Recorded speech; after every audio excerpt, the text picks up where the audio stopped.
if we're still, and I might just ask if I can put up the slide of the European data to just make this point, we're in this kind of, which might appear a paradoxical situation for people when we compare ourselves to Europe. We're in a situation where in relative terms, and you'll be familiar with me showing you this graph, and if you remember over a period of time, what this shows us is the 14-day incidence in this country in blue compared to the 14-day incidence in the preceding 14 days in orange for every country across Europe, and showing the change in percentage terms represented by that grey line.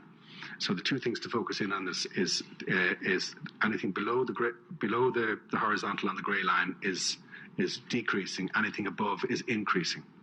And then the height of the bars represents the absolute incidence level. So you can still see Ireland, which is now on the extreme left-hand side.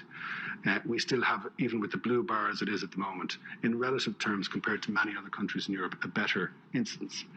But it's decreasing at the fastest rate. It's disimproving at the fastest rate in Europe. When I started showing you this graph, Ireland was on the extreme right. It has gone all the way over to the extreme left over the course of the last number of... And what that says is that we started to decrease very rapidly compared to other countries. We got ourselves back into a level of control.